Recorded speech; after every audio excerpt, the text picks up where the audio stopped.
I remember the day of my departure party, I was speaking with the CEO and he said, I guess you've heard the news. And I said, what news? No. He said, well, we've just passed this regulation internationally that nobody who leaves our company can consult back to it for 5 years. And I just went white. Wow. Because I had organized my whole consultancy to work back for that company. That moment I realized I had no clients, I had no network, I had nothing except a pretty big mortgage and 2 small kids. So it all changed on the day that I departed. I wondered what I had done. That's the voice of Paul Donovan from The Change Company. He's a fascinating guy. Paul helps high-flying senior executives in big global firms to overcome their roadblocks, clarify their vision, and succeed in the corporate world. Welcome to Getting to the Heart of Business, brought to you by TheOnlineCo, where we believe the best way to help small and medium businesses grow is by putting people first. I'm your host, James Parnwell, and with me is my co-host, Jess Caluso. G'day, Jess. Hey, James. Tell me, Jess, have you ever jumped out of an aeroplane? Have I jumped out of an aeroplane? I have. Right. How'd that go? It was a good experience. Probably the most terrifying thing I've ever done. Yeah, I'm not surprised. I haven't jumped out of an aeroplane. So tell me how it felt getting on the plane, climbing up there in the sky. Oh, there's quite a funny story. I received the gift, I suppose, of jumping out of a plane for my 21st birthday. Oh, congrats. Yes, Yeah, lovely. So I was young and thought that I was brave and fearless. When we got to the tarmac, I suppose you call it, getting more and more nervous. And I'm thinking to myself, just let everybody else get on the plane first. Let them, very polite of you. Yeah, Yes. let them go on, and you just take a moment to breathe. And what I didn't realise by doing that, hopping on the plane last, meant that I had to jump first. Yeah, that's the worst spot to jump, right? Yeah, as you're climbing up, the last few hundred feet that you climb in the plane, they actually open the little roller door. And that means that you've got to sit with your legs and your arms dangling out of the plane for the last couple of 100 feet that we climb. Fantastic. So how'd you feel at that point? I was a little nervous. A little nervous, understatement of the year. So I want you to imagine you jumped out of that plane. Everything was prepared. Your instructor is super experienced. You got a parachute. You got a spare parachute. You're all ready to go. And then as soon as you get out, the instructor and the parachute disappears and you're just there by yourself. That's essentially what happened to Paul Donovan, our guest today. He decided with a lot of thought and planning that he would go and leave his very successful corporate job and start a consultancy of his own. He had all of his clients set up, and the day he left, he lost them all. Paul is an absolutely riveting guy, and he opened up on some really personal moments in this interview. He also shares advice on handling conflict and creating a more safe and honest workplace. You're going to love this interview. Paul, welcome to the podcast. Thank you for having me. It's great to be here. It's 1999. You've got a great job, getting paid well. What would make you do something as crazy as giving that all up to go and start it on your own? It's a big step. Lots of risks. You've got kids. Yeah.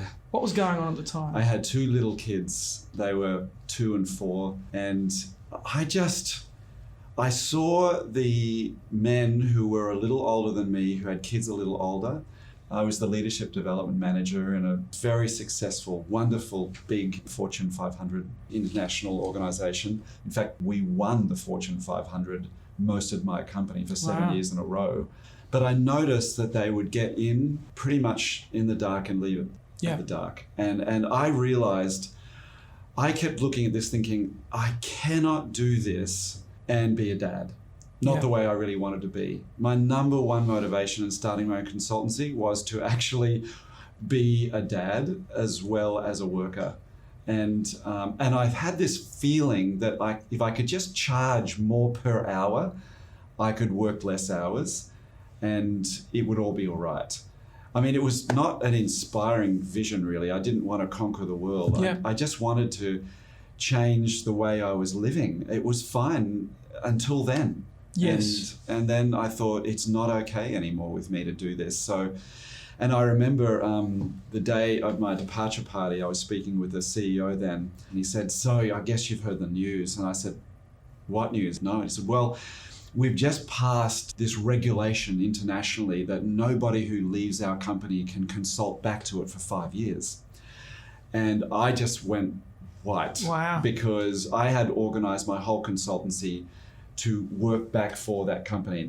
I had contacted all the country managers from each of the Asian countries, and they all knew me, and I was going to be delivering training for them for the next 3 years. It was done and dusted. There was little or no risk as far as I could tell, except at that moment I realized I had no clients, I had no network, I had nothing except a pretty big mortgage and 2 small kids. So it all changed on the day that I departed. I didn't know that the day I left until, an hour before I left the premises. So, I wondered what I had done. Really. Yeah. You jumped out of the boat in a big way, unintentionally. One of the first things I did is I realized I was really anxious. I went to saw he wasn't a therapist, he was actually a hypnotherapist. And I said, look, I've been anxious. I've been anxious since I was a kid, but my anxiety is pretty high now. And now I'm starting a business and I'm in over my head here, really. He did this really cute thing with me. He gave me pens and paper and he said, just create this really expansive, lovely feeling. And I did that. And he said, now draw something on this piece of paper. So I drew this thing with some colored crayons. And then he just sort of anchored my good feeling to this picture. And that was nice. But why? What do you do that for? Great, I walked out, didn't feel any differently, but I realized I had a tool in my hand. My office was just in the spare bedroom and we had a built-in wardrobe. And so what I did is on one side, I had my list of 12 people that I knew in the world, people that I thought I could follow up with these 12 people. And on the other side, I stuck this picture that when I looked at it, I felt a little bit open and expansive. And then I'd turn and I'd dial them up. And I'd just ring. In those days, we didn't really leave a whole lot of sort of emails with people. This is 20 years ago now. So you left voice messages. So I would just ring them, leave another voice message and put a little mark next to their name. Some of them I had 12 marks next to them. I'd left 12 phone messages. But I knew that if I rang and I felt anxious, scared, I was gonna leave a pretty awful voice message. So I'd have to open the left-hand door, breathe in, create a sense of expansiveness, and I'd leave another upbeat, here to help, whenever you want to call. I don't think I got business from any single person on that list. Not one. But, every now and again, someone would answer. And my whole intention was, if someone's on the phone, I want to add value. I want to help. I want to coach. I want to do something that's helpful. And I noticed the pattern. The more I was able to help people on the phone, just none of them gave me business, then somehow, I'd be approached to do something. Yes. And that was what I noticed. It was like there was a help someone here, I wonder who's going to come and want my help, who could pay. But it was almost never the same person. So I really feel like family, children, marriage, it's often a big motivation to say, I'm going to control my time and I want to be involved in their life. I really did. I just thought, I want to have a different kind of marriage, and I want to be with my kids, and I want to work differently. I really didn't want to inherit the kind of hours that my dad had done. Everyone I was working with was doing more hours than my dad did, and that's continued. The hours are crazy now. Yeah. So you had a clear vision, but the clear vision wasn't, let's conquer the world. No. Let's make tens of millions of dollars. No. It was, I just want my family to be happier, safer, healthier. Yeah. And I just had this sense that I was really good at a few things. I was with that company for almost 10 years and I had a number of roles, and I realized I was pretty good at a number of them, but actually quite talented at this last role that I had, where I was working with people, coaching people, facilitating some meetings. And then I thought, this is something I could leverage. Yes. And I looked around, I thought, there's just not that many people who are really good at this thing. Right. I can leverage that. So you've identified a niche that you're good at, but something you loved as well. I really loved it. Yeah. I loved sitting with a group of people and creating a space where we had a different kind of conversation. Everyone would be surprised at the things that would come out of each other's mouths. Yes. We turned up differently. Then different things would happen after the meeting. People would take different action, create different outcomes. It all happened when people sat and were able to be with each other in a different way and have a different conversation than the ones that they were already having. And I figured I had this knack of being able to sit with a group and somehow allowing that to happen. You're listening to Getting to the Heart of Business. If this episode is helpful for you, feel free to share it and to subscribe and leave a review. Next up, Paul shares with me about what happened when 10 years into his business he tried to grow a bigger team and it didn't go as planned. Yeah, you know what? I think it was peer pressure. I'd been in business for 10 years and I started to wonder whether I was any kind of success at all because it was really just me and my bookkeeper and my gorgeous wife who also coaches in the business and who is clever at all sorts of things. And I wondered, I kept bumping into these consultants who said, yeah, I've been in business 7 years. I have a team of 12 people. And I thought, oh gosh, I should be doing that, I think. And others who were thinking, if I want to make it financially, then I should be reproducing myself. And I did have people who I was giving some work to. So I started to pull us together as a team. I made it look like we were an enormous team and I put these great photos on the website. We looked like we'd been there forever. And they had worked in the business, but we weren't really a team. But ultimately, I just stopped. I realized that I could create a really profitable business without having to have 10 consultants working for me. And I kept bumping into people who had done it and realized they weren't making any money, more money than they were before. And I realized it wasn't the answer financially to do that. And that was probably one of my main motivations. I could be a solo operator, just get really good at what I do, keep practicing that, and I create a business that is highly profitable. The reason that you left your job in the first place was to be with your family. Did you see creating an empire as kind of taking you back away from the reason that you'd started, back on our managing staff? I'm going to head back to my old job. I think you're right. I hadn't really made that connection.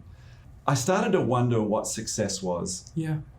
And I question. really think you're right, James. And I thought success is having a big team. Because other people have big teams. Other people have big teams. I should be leading a team. I just think I was buying into a story on what it would look like if I was a successful consultant. And being my independent operator sort of didn't look very shiny at that moment. So, your family value has shown through there. There's obviously just the financial thing. You look at the books and you go, this doesn't work. So why am I doing this? Yeah. It's taking me away from something I love and it doesn't work financially. Yeah, both. Yeah. I realized if I created that big team around me, I was going to be a business manager, Yes. at least part-time. And, Been there, done that. yeah, I just thought, but really what I like is the craft of what I do. Yeah, gotcha. And I figured out there's ways of leveraging that are far cleverer than creating a team of people who are all trying to be a little bit like me. Yeah. Yeah. Because I'm hearing two values come through, and one of them is obviously family. And at TheOnlineCo, one of our 4 written values is family. I know that actually. Yes. I do know that. And we've crafted our business and we have brought on stuff. So we've gone in another route. But at the minute it's threatening my family or a team member's family, it's like, hang on. I've done the same thing. You look at the other agencies and how they run and you go, oh, am I doing it wrong? I even asked some other MDs in my competitors, am I doing this wrong? And they're like, is it working? Are you doing good work? Do your team love working for you? And they're like, well, what's the problem? and when you align with your values, you're fulfilled, and I think great work comes out of that. Yes. But the other value I feel like I've picked up there was around help. You were just looking for opportunities to help. And there's a generosity of spirit that I think you pick up from some people that is saying, I'm not just in this for myself. I'm not just trying to haggle the next deal. I'd actually like to help you. And help first, and then sales tend to come second. They tend to come as a byproduct. You've obviously seen that. I have. And That's from exactly my experience. Making phone calls to people that you didn't do business with and just helping them for the sake of it led to business. Yep. What's your observations around, help or generosity as a? I think the best business for me has been when it's been rather more kind of identity driven rather than goal driven. So my identity is to be a helper. Yes. I want to help. It doesn't sound that sexy, frankly, but that's it, really. And that's always been the thing which has energized me to do the work. And it's been now 20 years, and it's a long time to keep doing it. Yeah. But there's something that happens in me when I realize there's something I'm doing here which is really helping. Yeah, making a difference. And it's making a difference. It's deeply energizing. I'd like to ask about your management of anxiety, because every business person suffers anxiety. Some people are more prone to it, I think, biologically than others. But even those that aren't are like, oh man, the bottom's fallen out of my world, something's gone wrong. And even with COVID, things like this, out of your control. Yeah. You found a method there with the picture and the names of handling anxiety. Yeah. I wonder if you've got any thoughts to people that are listening who are in the middle of something that's hurting. Most business people will lose sleep at some point in their career, more often than they'd care to admit. Do you have any thoughts on that? Yeah. I can only speak about anxiety if I first acknowledge that I'm someone who suffered from a lot of anxiety in my life. And I think, I recently read a book, I think his name is David Cross, psychiatrist who wrote a book just called Anxiety.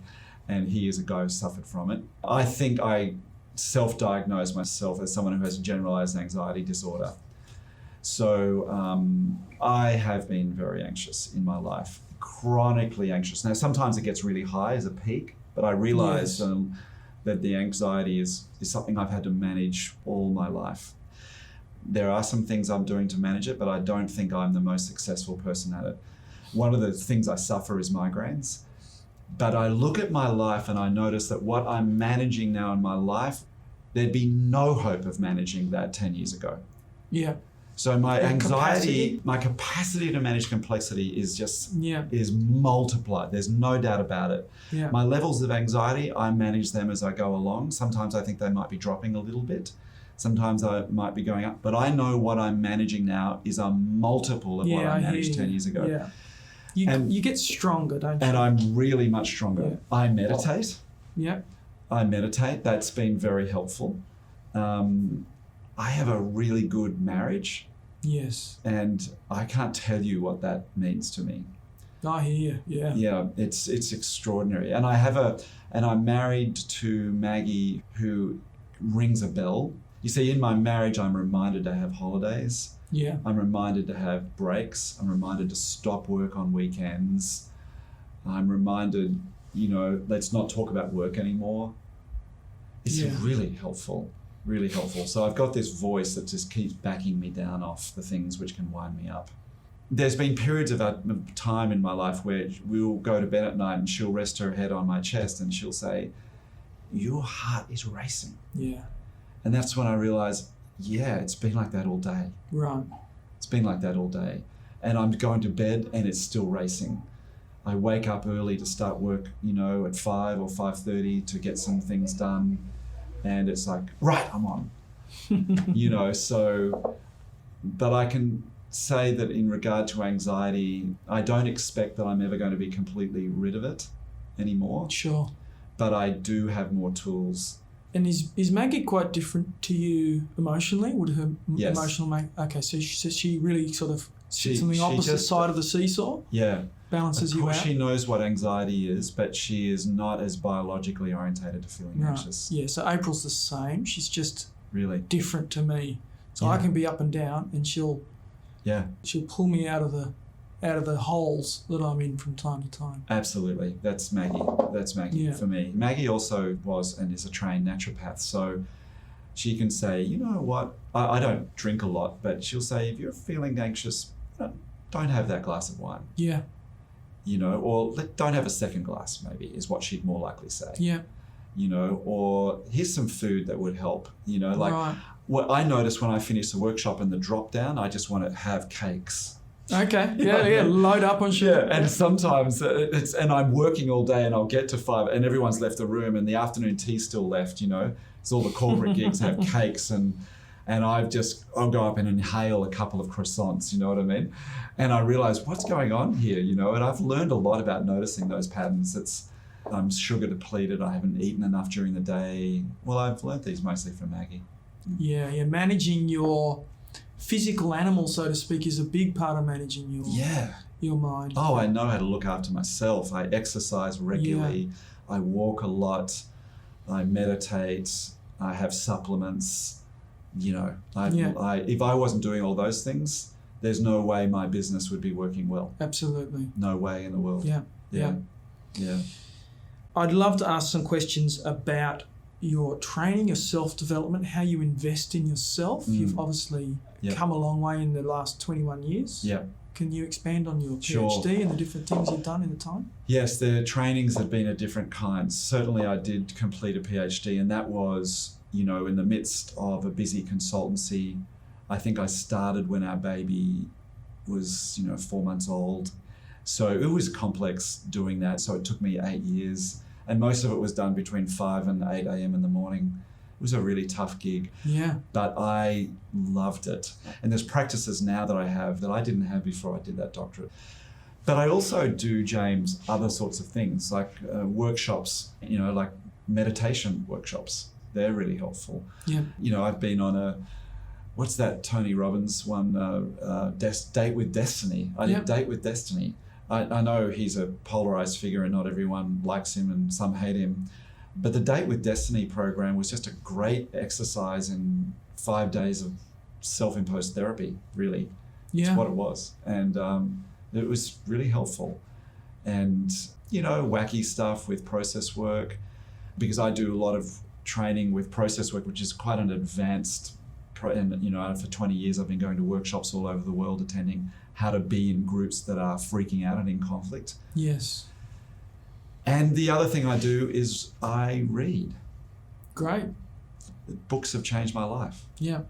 I can point to probably 12 books and say they have each changed how I live and work with people professionally and personally. They all have represented points in my life, and I love that. You're listening to Getting to the Heart of Business. If you want to know more about those 12 books that Paul mentioned, check out the show notes at TheOnlineCo.net/podcast. And if you haven't already, go on Facebook and join our Getting to the Heart of Business podcast group, where we'll chat about topics on the show and share more helpful tips for running a business. Up next, Paul shares a story about an event he spoke at that turned into a complete train wreck for him, but how he used that experience to grow as a person and as a business. I remember one, I can feel it sort of even as I think about it now. I was keen to get accredited in this facilitation skills program from a very, very well-known and professional facilitator. His name is Michael Wilkinson, who is just a terrific guy. And he came across to this here in Australia. He had a client who was working with AMP, and there was 30 people in the room. I was going to get accredited in his system, so it meant that I had to come and train it with him. I realized I'd been working Monday to Friday with groups for 2.5 weeks before that. So then Monday morning I turned up. I tried to do some homework on his program. I'd met with Michael for a couple of hours. There was 120 slides or something. And then I walked into the room and I was the co-presenter. And truthfully, I barely knew which slide was coming up next. In fact, I didn't often know which slide was coming up next when it was my time to stand up. And it was just death by 1,000 cuts over a 2-day period while I just stood up and muddled my way through material that I didn't really know. And then at the end, getting feedback that the group didn't really buy me. They didn't really consider me to be very good. And I had not got that feedback before, and that was devastating. Yeah. It was devastating. I remember coming home that night and I sat on the couch and I had my little kids either side of me, and I sat and I just cried. I had tears coming down my face. And it was the most beautiful moment. Maggie got this bucket of warm water and I just took my shoes and socks off and I put my thing in and I just sat there and I had tears down my face. I felt like a complete failure. Yeah. And my kids just sat beside me and squeezed my arms, and in retrospect it was a very sweet moment. Yeah. It was so painful to crash and burn so publicly in front of a group like that. It was painful. So after that's all happened, you're suffering, your family's come around you, they've cared for you. How did you claw back out of that? And what did you learn from that? Did you become stronger or bigger or better on the back of that? Yeah, I really did. You know, what I learned is that it sounds so obvious, but it changed my whole consulting practice. I learned that preparation was pretty important and making time for it was really, really important. In fact, the longer I've gone in my career as a consultant, the more preparation I do. Actually, not the less. I do more than I used to. Yes. But I also valued it enough to charge clients for it. Right. So I reckon I put on probably 25% on my top line over a period of a year when I started to consistently acknowledge I needed to prepare and charge clients for my preparation. I was fatally ill prepared for that workshop. Yes. And I really thought because I was so skilled as a facilitator, I'd just pull it off. Yeah. I just believed my own bullshit. It wasn't true. I have learned that preparation is important. I still prepare. It means I can be more fluid in the room. It doesn't make me more regimented. No. I'm way more fluid. I'm happy to change cross things better. Yeah. Cross things better. I charge for it. Where I wasn't so comfortable increasing my daily rate, I was more comfortable increasing what I charge people to prepare, and I multiplied that by a factor of 3 or 4 over a period of 6 to 12 months. I think it's a really important truth that when things go wrong and you're hurting the most and you're suffering the most, you're usually growing the most, learning the most. That's been my experience. Yeah. And I think it might have to do with the fact that just keeping doing things the way I'm doing it is easy until the pain of staying the same is greater than the pain of changing. Yeah. And then I was like, well, I need to change. And what you're describing is a fundamental paradigm shift around the way you did things. Yeah. And it led to more revenue, it led to better outcomes. Yeah. And coming back to this value of helping people, you now help people better. Oh, yeah. The whole circle, your whole business lifted as a result. Yes, it really did. It really did lift. It was a pivot point. I didn't really know it at the time, but it's easy to see looking back. In the middle of it, it's miserable. Yeah. But I've found that if I can get my head out of my misery into something's happening here, not sure what it is, but we're going to be much better because of this. Yeah. My suffering isn't just a waste of time. My suffering is taking me forward. Absolutely. I find that hugely helpful dealing with my own anxiety. Yeah. And that'll often be the little thing that'll tip me out of it. Yeah. I've got that bump. That little bump, that's right. Sometimes. You know, just to be able to step back and see the phase that it is, rather than being closed by it. The language of what's this phase, what's this season that I'm in, puts context on the pain. And by nature of that, steps us back a little from it. It's not in our faces anymore. Better we're not contracting in front of it. We're not getting harder. We can step back from it, soften, learn, heal, and grow. Wonderful. It feels odd to me, but I have this kind of experience at the end of most full day workshops when I'm sitting with the team and I get us in a circle and they've either generated their strategy, they've developed this way forward that they feel so hopeful about, that they feel excited about, or they've come together as a team, or we've been doing leadership development work, or we've dealt with conflict. Gosh, I can remember working with one team where the leader of the organization, the whole organization is 1,000 people, but he was in such profound conflict with one of the team members in this small team of 6 who led the whole organization. They were really in deep conflict. And this leader, I loved him. He was a really wonderful guy. I won't say the organization, but he was a really, really good man, but he was in such profound conflict. And then I was able to, while the rest of their small team sat and watched, support this leader and this man to connect and talk about the pain they felt in this relationship. Wow. It was a turning point. It didn't mean it all got better right away, but I know that leader would tell me that was a turning point for him.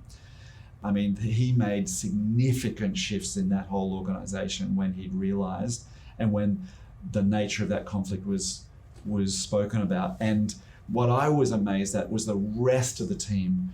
They were more appreciative than even the two, because they'd suffered in the context of this profound conflict between the leader and one other of the team members, and the rest of the team had suffered terribly because of it. And I can remember sitting at the end of the day when they just said, thank you. This is the meeting we've been waiting to have for a long time. And it was a wonderful, you know, I would be great if I could tell you a time when I was standing in front of 10,000 people, you know, looking heroic, but it was only 8 of us in the room. And the 8 people just said to me, this is so helpful. This has changed things, and thank you. Yeah, it's wonderful. And that's a moment. That was a moment. I have this feeling with business that it's a bit like a never-ending staircase. There's always more. You can grow more, but after every 8 steps is a landing. Yeah. And I feel like if I can celebrate each landing, then I feel that I've achieved something, and I'm that never-ending longing goes away for a little bit before I start the next 8 steps. Yeah, I think that's really good, James. I think it's really true. This is something Maggie has keeps reminding me to do and I'm getting better at it now, is to celebrate the landings. Yeah. Is to stop April's and go, look James. at this. Look at this, where we are here, you know. We paid off our house. Yeah. I was so quick to go on to, yes, but we have to, you know, and she just, has this ability to I'm pause terrible. me. April will go, we just set a goal for 2 years, you've achieved it, and now you're talking about the next 2 years? Just enjoy it for 5 minutes. That's what I do, you know, that's what I do. I don't know. And it's so refreshing really to do it. If you really let myself down, and I just listen when Maggie says, look at this, look at where we're at, look at what we've got, you know, and where we are and what we've created together, because we're in it all together. Everything we're doing, we're in it together. So I'm very thankful to her for that. Absolutely. So your story about seeing a resolution of conflict is a really wonderful mountaintop. Again, maybe we're comparing ourselves with somebody else's mountaintop, whereas our mountaintop's something our wonderful mountaintop might be quite different. Absolutely. You know, it's really true. I've had many groups, many experiences a little like that. That's one that comes to mind. So I'd love to tease that out a little, because there'll be people listening who are in a group in conflict. What did you do in that situation that was so healing? Well, the first thing I did was the most difficult thing, is I slowed it all down. Everything must slow down. And that's the most terrifying thing to do in the world at that moment, when everyone in the room wants it to speed up and navigate around it and move on, because we all feel kind of frightened and we don't quite know if this is going to get out of hand. Yeah. It's going to get more than we can manage. And especially in a business setting, most of us have fears around this will become more than we can manage now. Right. And lose emotional control? And people will lose emotional control and say things we regret, or become someone that is no longer the person that I've been trying to present myself to be. Yeah. I'm going to break things forever. Yeah. And so my first thing is to slow us down. I just say, something happened. I noticed there was a pause, or I noticed there was a lot of laughter when that was said. Can we just pause? I'm wondering what was happening there. See, it's what we call a hot spot, right? And you can have an awkward pause, or you can have a nervous laughter, or someone just say something very charged. It's a hot spot in the room. My job in my training from Max Schubach and Arnie Mindell and Julie Diamond and Stephen Schuderwerder, all process workers, teach me to slow it down and learn that I'm not going to die when I do it, right? And no one else is going to die. And I don't know where we're going to go from there. I'm following the crumbs. Yeah. And I say, so I'm wondering what happened. I have this deep sense of respect for the intelligence of the collective. Yes. And I'm looking for signals to follow. And then when someone will lean back and throw their arms behind their heads and go, I don't know. And I go, I've noticed you've leaned back, and is there something else you wanted to say? I'm just noticing the crumbs and watching the crumbs. And then I notice that there's a voice that's wanting to be said that is hard to say. Okay. That's the essence of it, James. And then I'll get a sense of it, and sometimes I will occupy that voice. Okay. So sometimes I'll do it with the chairs, and I'll put another chair here, and I'll say, and it might be about a particular issue or about a particular person in the room. And then I will sit in a different chair, and then I will voice what most people are afraid to say. But I do it in a way that's honoring. I don't slam people down, but I find the essence of what that voice is. And then I'll honor the other voices. Usually you can think of as a mainstream voice and mainstream and marginalized. And so most groups are looking to go down the mainstream, we should keep going, or this strategy is great, or our boss is excellent. And then there's the marginalized voice, and my job is to support the marginalized voice to be heard. Yeah. Then we can hold both voices, honoring both, and see what wisdom emerges when we hear both. But that can only ever happen if we slow down first. And then notice what's been trying to be said that can't be said yet. I mean, that was my whole doctorate on undiscussables. Wow. That's what undiscussable topics are, topics which are too threatening to raise or talk about. And so I looked at groups over many years, looking at what happens when undiscussable topics are avoided or talked about. Okay, and by discussing the undiscussables, you reach a new level of relationship and respect amongst the group? Oh, that's the biggest surprise, is that people feel extraordinarily connected and bonded in the context of conflict. Right. That's where relationship is built, James. Yes, in conflict. In conflict. Yeah. Because I'm now safe with you to go to the places that that's I right. wasn't sure if I'd be safe or not. Yeah. So, you know, this is what you and I have discovered in our marriages. We've, you know, like, we've had more conflict with our wives than probably anyone in the world. Yeah. But there's nobody we feel safer with. Exactly. But we learn how to navigate conflict without being too bruising, if we can. Yeah. And there's kindness and respect. Yeah. And then there's ignoring it completely. That's another thing. That's right? a whole other thing. That's a whole other thing. So what we do get is people feel surprisingly connected. And the second thing we get is insight. Okay. Insight that leads to action or new approaches or new strategies. Right. Energy is released when those two voices have better relationship with each other. Got it. That's quantum physics, actually, but that's what happens. All energy is created out of relationship, and when those two voices have a better relationship with one another, energy is created. Right. So then it benefits the business. Oh, enormously. But it lowers the stress.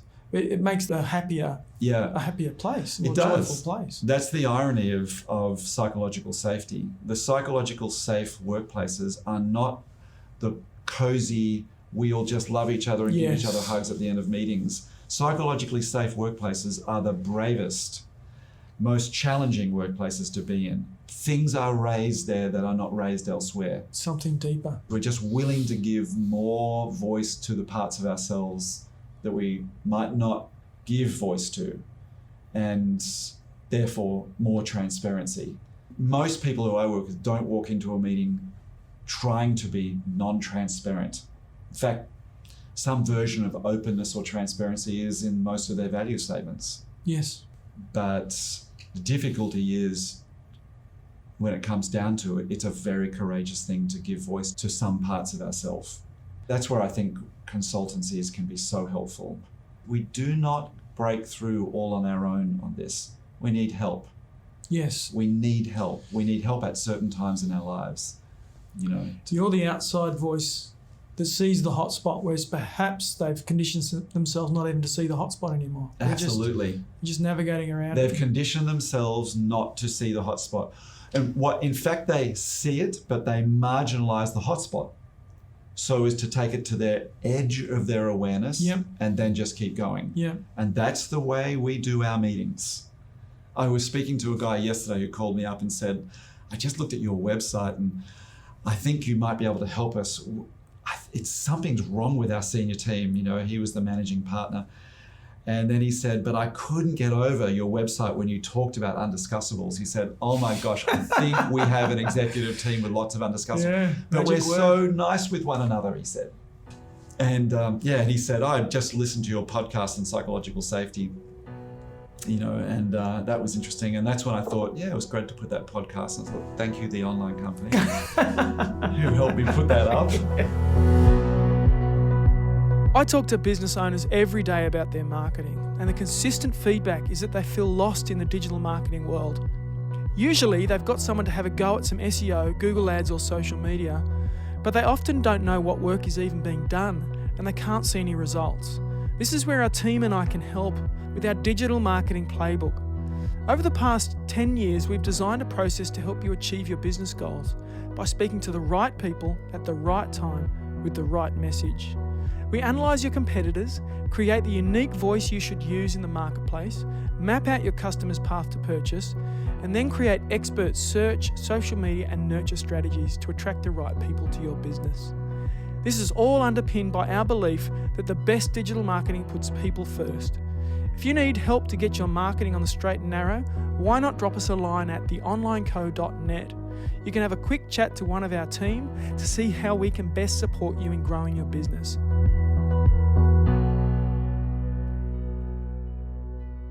You're listening to Getting to the Heart of Business. Before I wrapped up my chat with Paul Donovan, I asked if he could leave us with one piece of advice for people who are thinking of leaving the 9-to-5 to pursue a business dream. I came across something just a few weeks ago which I thought captured a truth.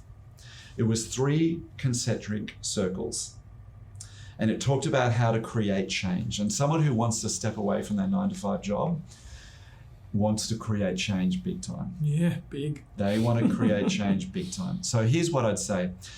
Change led from the inside circle is better than change led from the outside circle. The inside circle is your identity. It's the who you want to be. Yeah. So think most about change that is driven from who you want to be in this business. The next circle out is the practices that you put in place to support it. And the next circle out are the goals you have. I want to turn over $1 million a year. I want to have 25 loyal, consistent clients, whatever it might be. Do not try and change from just thinking, I want 25 clients. Yeah. Change from the outside in isn't nearly as effective as change from the inside out. Yeah. So do a lot of work on the inside circle, then think about the practices, and let the outside circle look after itself more. That was the book called Atomic Habits. Oh, James Clear, just really it's great. wonderful. He pulls together stuff that's, I know I've read elsewhere, but he's pulled it all together in the context of changing your life one micro action at a time. Yeah, can't recommend it highly enough. Yeah, so I really like that book, and that's the recommendation I do. When the person who starts their business is thinking, I've just got to go out and do another door knock, or I've just got to send another set of emails to people, sure, that's good. If you're going to do that, also sit down and write in your journal, who am I in this business? Get a journal and start writing that stuff down. And know that that's at least as powerful as sending another 100 emails to lukewarm or cold clients. Yeah. That's terrific advice, Paul. Well, thank you so much for your transparency, your honesty, your wisdom. Pleasure. In sharing all of your journey. I really believe this will help a lot of business people who are looking to get started, like you were doing 21 years ago, through to people that have got large businesses with teams that just needed to hear your advice on how to manage the undiscussables in the groups they have. So thank you so much for joining us on the podcast. It's a pleasure. Wish you well. That was Paul Donovan from The Change Company. You can find out more about his work at thechangecompany.com.au. Jess, what a terrific guy he is. Oh, that's fantastic. I just think, his intention of just adding value, his intention. He's such a terrific guy. We've worked with him as a client for some years now. The team members practically queue up to work with him. I'll bet. Yeah, he's just terrific. So open. I just appreciated his generosity of spirit, his willingness to go to awkward and difficult places and to tell us painful stories.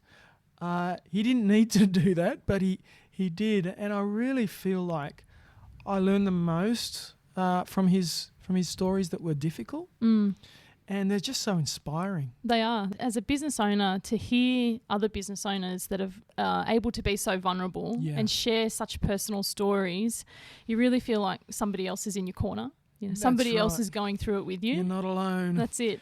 If you were to take one thing from that interview and you were to apply it, what would that be? The key thing that stuck out for me, James, was Paul's focus on preparation and the importance of that. I think, for him to crash and burn so publicly and then looking and reflecting on it and thinking, okay, what have I learnt from this? And it's that preparation is key. Yes. That for me was a point that stuck out so much, and I think that's definitely something that I'm going to apply. Yeah. I've heard it said that everybody learns from their own mistakes, but a wise person will learn from somebody else's mistakes. So I think that's why Paul was so vulnerable, so that we can learn from his mistake there. I think the thing that I will take away is just that group dynamic that he talked about. How there's undiscussables and there's things going on in groups, little wrinkles that just pop along and we tend to avoid them. I think I just need to be more conscious of what's going on in group meetings and the dynamics there and how we can make them much more psychologically safe, as he said, by bringing things to the fore and discussing them. I really hope people listening just are really encouraged, educated and emboldened to go and do some of the scary things that he did and to approach their business in a new way based on what he taught us. Next week, we have the unstoppable Amanda Little. She's a lawyer with degrees in both law and advertising, and she heads up a thriving law firm in Western Sydney called Amanda Little and Associates. She's won awards for her work, and she's a highly creative thinker. What's more, she's an awful lot of fun. I think you're going to love it. This episode of Getting to the Heart of Business was brought to you by TheOnlineCo. You can find us at TheOnlineCo.net. Produced by Claire Bruce, music by Harry Parnwell. If you enjoyed this episode, share it with someone else who needs to hear it. And if you haven't already, leave us a review.